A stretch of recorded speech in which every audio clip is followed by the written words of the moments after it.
L'équipe, l'heure du décollage a sonné. On va parler de ça ce matin. On reviendra aussi quand même sur la grosse news du jour et la news un peu plus pourrie d'hier soir. Plein de petites choses. J'espère que vous êtes prêts. BTC ce matin, grande forme, 96 400 $, il prend 2%. Ether qui le suit, mais qui peine à suivre vraiment proprement, on est à 1,4%. Le reste de la map est à peu près dans ces eaux-là. On a des belles pertes du côté de Link, par exemple, qui pousse 2,5%. 4 du côté de Bitcoin Cash, LTC en forme 10,6%. Souvent, il est en avance sur les mouvements, donc ça, c'est plutôt une bonne nouvelle. 4% du côté de Cro, et aujourd'hui, 50e, c'est ICP. Tout simplement, hier, il s'est quand même passé pas mal de choses, avec notamment une belle correction, hein, pour le coup, et on a été chercher quelques stops, pas tous, hein. Pas tous, tout simplement, on a été gratté, alors ça c'est même pas un stop intéressant, puisque c'est le propre stop de la même journée, mais on a été vraiment dans le bas du range actuel, et là, pour l'instant, on se fait rejeter sans aller chercher de nouveau plus haut, donc ça c'est plutôt pas mal. On a comblé le gap CME, je peux vous montrer. Hop, celui du haut, c'est dommage, on a laissé celui du bas. N'oubliez pas, on n'est pas forcé d'aller le chercher tout de suite.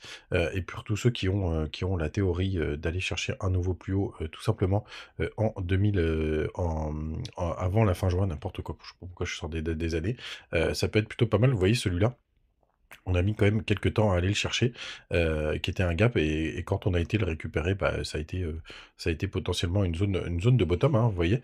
Mais on a mis quelques jours avant d'y aller, la flemme de compter le nombre de bougies, mais on a mis ouais, une bonne... Attendez, on va passer en weekly, peut-être que ce sera plus rapide. On a mis quelques semaines, hein, 3-4 mois, pour aller le chercher. Bah, c'est simple, c'était en novembre 2024. C'était vraiment un gap de continuation qui était plutôt propre. Novembre 2024, et on a été le combler en février, donc ouais, 4-5 mois pour aller le combler. Donc ce serait bien qu'on fasse la même chose. Peut-être que ça durera moins longtemps. Mais en tout cas, on a un gap de moins, et c'est pas l'idéal qu'on ait commencé par celui-là. Mais c'est pas non plus cata. Ça nous permet d'avoir pris un peu de puissance, et je suis assez content, moi, qu'avant le FOMC, on ait fait quand même cette belle chute sur la journée d'hier. Je trouve ça un petit peu mieux. Tout simplement, enfin, belle chute, c'est cette petite correction, hein, quand j'entends chute, parce qu'on a été chercher un nouveau plus bas par rapport à d'autres. Tout simplement, du côté de la Bitcoin dominance, c'est quand même assez barjot. Elle vient de sortir du canal une nouvelle fois, parce qu'il y avait eu une belle mèche. Ici, ça fait plus du tout office de résistance. Non, franchement, les gars, c'est impressionnant la puissance de BTC sur ce bull run. C'est incroyable. Alors, quand on passe en weekly, on est plutôt en train de titiller le haut du canal. On est toujours au-dessus de la trendline. Et surtout, les gars, on est potentiellement en train d'annuler les divergences, hein, tout simplement. Donc ça, c'est quand même assez puissant. En daily, on les a annulés. Tout simplement, puisque regardez, on a fait un nouveau plus haut sur le RSI. Alors, on va regarder par rapport à celui-là. Est-ce qu'on est... Ouais, non, c'est au-dessus.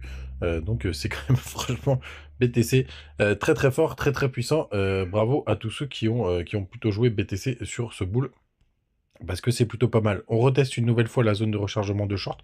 Donc, on va voir ce que ça va donner. Moi, je suis assez content, parce que, vous voyez, une petite incursion baissière, avoir un pump, c'est toujours mieux.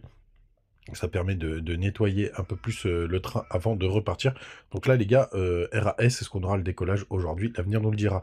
On est dans le grid. 67, 300 millions de liquidation. Hier, c'était quand même la fête du slip, hein, pour le coup. On a des fundings qui sont encore très très bas. Donc ça, c'est plutôt une bonne nouvelle. Et on va parler de quelques cryptos aujourd'hui qui se sont fait défoncer. 2,19 millions de bitcoin sur les échangeurs. Encore une data aussi qui est plutôt intéressante. Les gars, n'oubliez pas, vous avez les petits liens du côté de BitGet. N'hésitez pas à en profiter.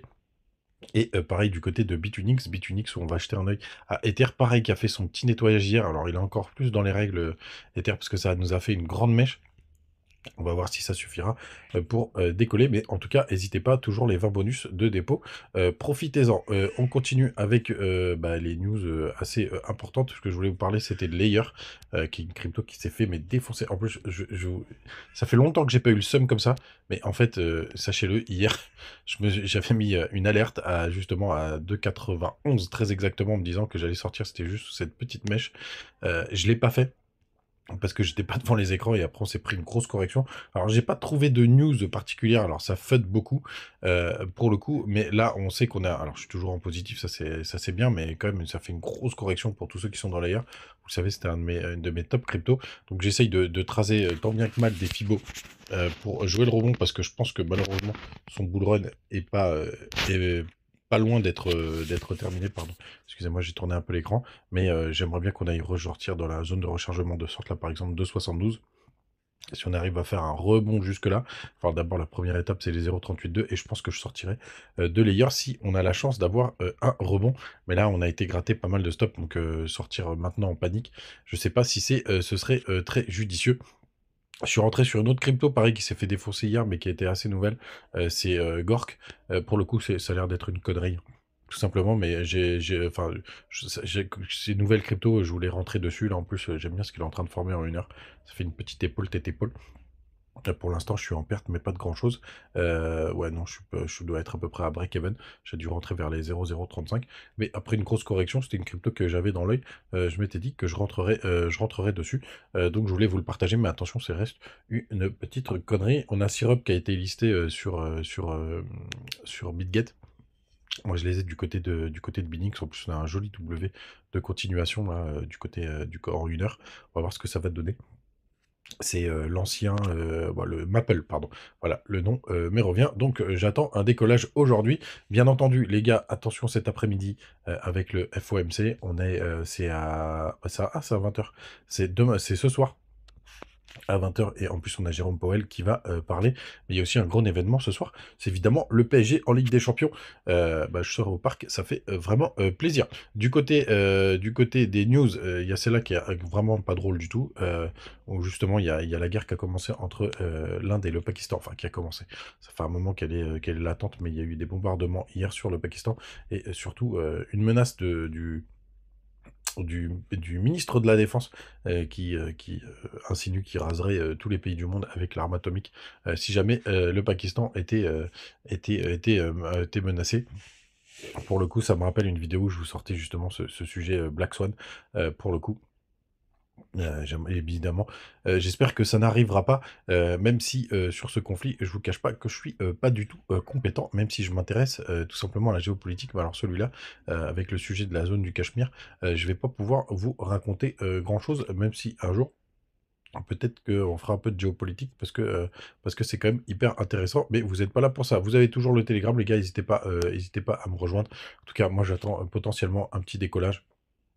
Évidemment, ça changera, ce sera vachement drivé par ce qui nous attend ce soir, mais j'aime bien moi ce qu'on est en train de faire. On maintient des zones, on laisse très peu de chance aux gens de rentrer, on leur fait quand même des grosses frayeurs et on le voit hier sur la correction, il y a tout le monde qui s'est pris plutôt une gifle plutôt que de se dire c'est le bottom is in, etc. Donc c'est plutôt pas mal, je trouve, la pression que nous met BTC. Et je vous cache pas d'ailleurs que je suis fatigué moi de cette période. C'est vraiment très très chiant, vraiment très très chiant et très peu agréable. Et parfois on se dit bah j'aimerais bien faire un break et tout arrêter, mais bon, j'ai bien envie quand même de vous raconter toutes mes conneries tous les matins. Les gars, passez une très très bonne journée. Allez Paris pour ce soir. Désolé pour tous ceux qui sont pas pour Paris. Et surtout 20 h 20 h 30 FOMC. C'est pricé par les marchés. Normalement, ça va juste aller chercher un peu de volatilité pour gratter un peu à gauche à droite. N'oubliez pas, on a le coup près aux 91 000 $. Est-ce qu'on va avoir besoin d'aller chercher? L'avenir nous le dira. La dernière fois qu'on avait eu un gap comme ça, vous savez, on a mis, comme je vous l'ai montré, quelques mois avant de le récupérer. Je reste boule pour les 2 prochains mois. Je n'ai pas changé mon plan. On est en zone de rechargement de short, faudra faire attention. Mais pour l'instant, RAS. Les petits bonus du côté de BitGet, d'ailleurs, il y a le launch pool qui commence, je crois, c'est demain. Donc vous pouvez préparer vos BGB, j'essaierai de vous y faire penser demain. Et on se retrouve, comme d'habitude, tous les matins. Ciao.